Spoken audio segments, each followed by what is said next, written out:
إن الحمد لله نحمده ونستعينه ونستغفره ونعوذ بالله من شرور أنفسنا ومن سيئات أعمالنا من يهده الله فلا مضل له ومن يضلل فلا هادي له وأشهد أن لا إله إلا الله وحده لا شريك له وأشهد أن محمدا خير نبي أرسله أما بعد Allahu Azza wa Jalla falenderojmë prej tij falje dhe ndihmë kërkojmë.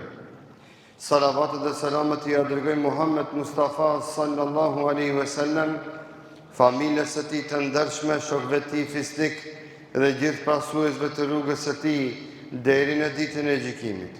Falenderojmë dhe madhërim Allahun Azza wa Jalla për mirësitë dhe begatitë e tij të mëdha, në veçantë për mirësinë dhe begatinë e Islamit dhe imanit, që na bëjnë dobi në çastin dhe në momentin ku s'ka dobi nga malli as nga evladi. Të nderuar pranishëm, të nderuar besimtar, të nderuar vëllezër, ky Islam, kjo fe, krahas asaj që na mëson se si duhet me u falë, me u lutë, me besu Rabbul Aleminin, na mëson edhe se si na duhet të udhëheqim ekonominë tonë dhe në veçanti politikat ekonomike që kanë të bëjnë me buxhetet tona private. Sepse çdo shpërfillje e një pasurie që Allahu ta ka dhënë, ajo shndrohet në masraf. Ajo shndrohet në përbuzje dhe në përkëmbje, gjë e cila sjell hidhërimin e Rabbul Aleminit.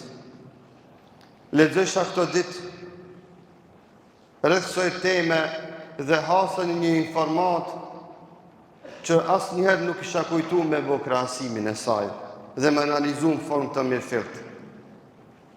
Sot disa shtete të lindjes së mesme që janë nga më të pasurat në botë,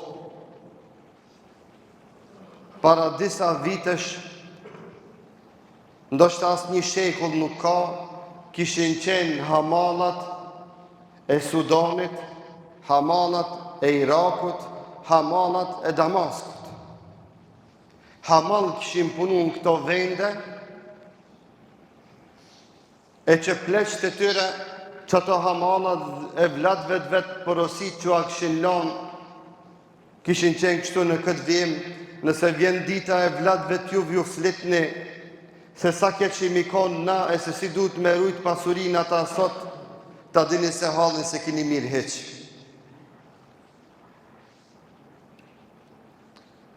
Kur baba vjen në një nivel që me i fole vladit të vetë, e ti thot, shtrikom të saj ki cergën, kuptimin e asaj fjallës urte tonën, që mos banë masraf dhe mos hargjo për te mundësive tuja, ajo shoqëri si ka pun të mirë me ekonominë e vetë dhe si ka pun të mirë me Allahun Azza wa Jall.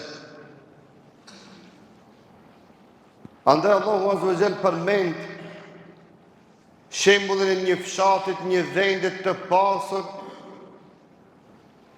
banorët e të cilët فَكَفَرَتْ بِأَنْعُمِ اللَّهِ, thëtë Allahu Azza wa Jall, dhe i përbuzën të mirat të Allahut Azza wa Jall, e Allahu Azza wa Jall e dhaqaha libas el-ju', e Allahu në mesin e tyre çaj fukarallëk. E sot që ato vende ku njerëzit kanë shku me punu, me fitu, si kur në gurbet, si që është Iraku dhe Sudani, janë nga vendet më të varfura në rajon. Që shtetet tjera ju qojnë grunë për me pas ata me hongër bukë. E nësot dhe të flasmi për masrafin.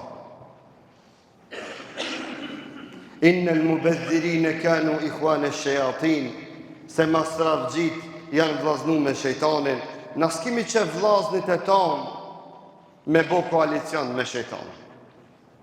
S'kemi që vlazët e tonë t'i merë dhe një për t'i një përkombe, t'i merë për para shejtani malkum, e që masrafi në konceptin e shëriatit krahas asaj që e ka kuptimin e masrafit në gjunahe, mëkate, ka masraf edhe në harxhim, pa mas, pa usulle, pa karar dhe pa nevojë.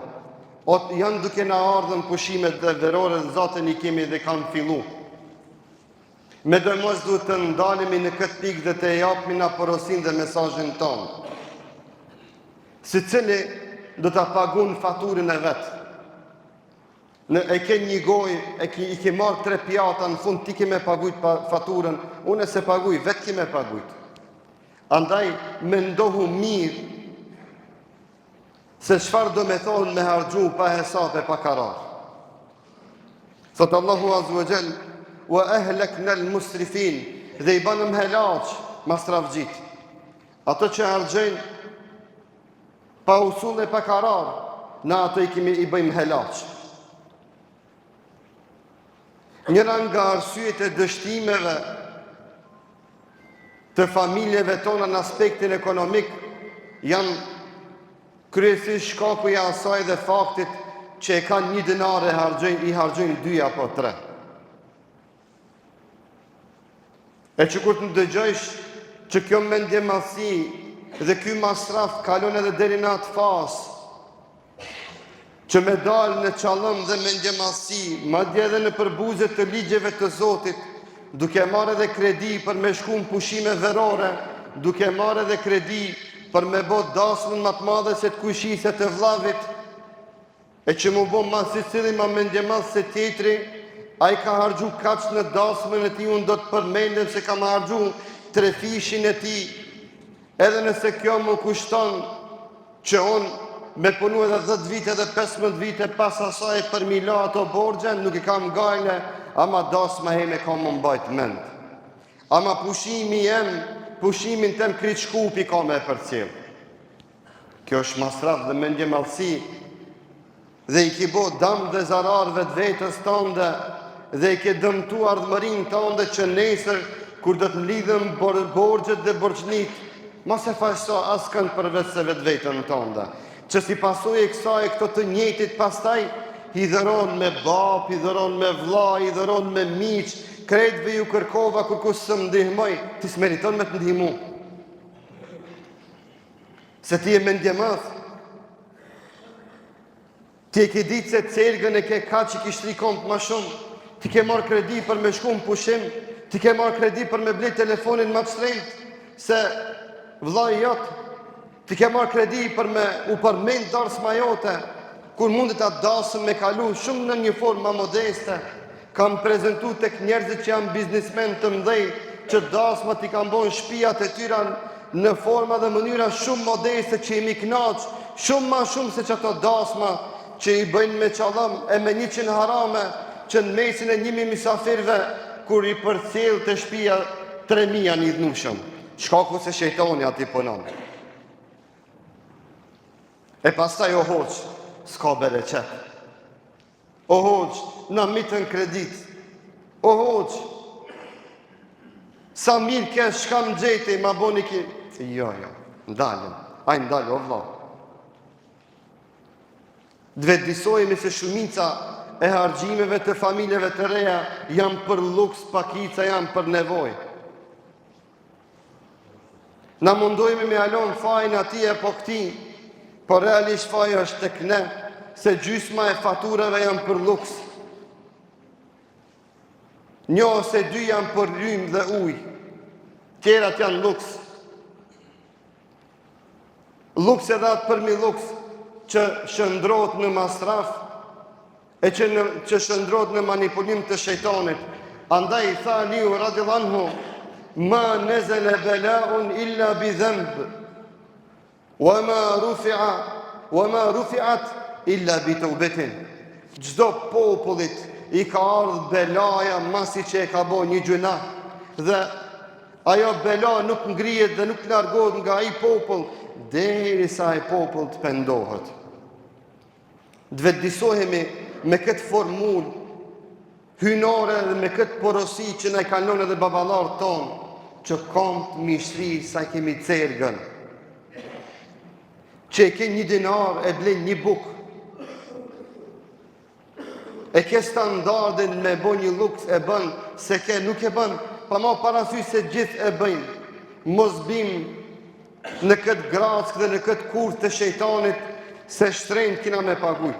Sepse borxhet, masrafi, bjen edhe sherr, bela, bjen edhe hidhërime në shtëpi, bjen edhe zonka mes burrit dhe grus, bjen edhe ndarjen, bjen edhe hidhërimin dhe shkatrimin e familjeve. Se Allahu Azza wa Jalla ka premtu sa ata që bëjnë masraf, Allahu ato i ban helaq. Dhe dënimi më i madh i masrafit është fukarallëki, sheri dhe hidhërimi, siç janë shembujt më të freskët që përmenda në vende që na i dim sot se njerëzit ju çojnë bukë me hongër, a jo më shumë se para 100 viteve më pak, ato kanë qenë vendet më të pasura nivel botror, sidomos në atë vendin dhe zonën ku ata kanë jetu. Andaj o vëllezër, këto janë porosi hyjnore. Rabbul Alemin na mëson këto ligje dhe këto rregulla për të mirën tonë, për lumturinë tonë, për ardhmërinë tonë, për muhabetin tonë, për mirëqenien tonë. Se përndryshe pasha një Allah, çdo përbuzje dhe në përkombje të këtyre rregullave dhe parimeve, sjell sherr, bela, e na e ban jetën zije mazi. Zoti na rujtë, na udhëzot, na vetë disoft, e Allahun e madh e lutim që të na jep të mirat e dunjos dhe ahiretit, e të na ban nga ata që pendon nga gabimet dhe përmirësohen. Walhamdulillahi rabbil alamin.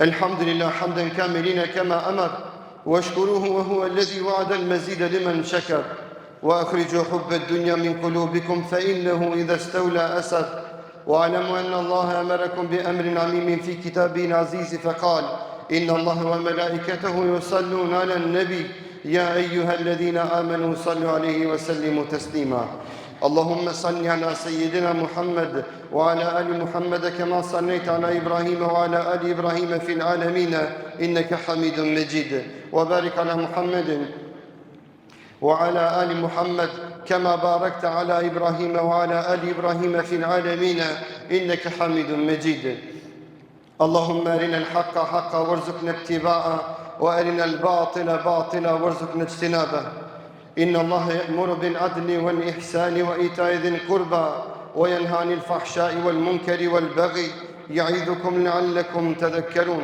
أقم الصلاة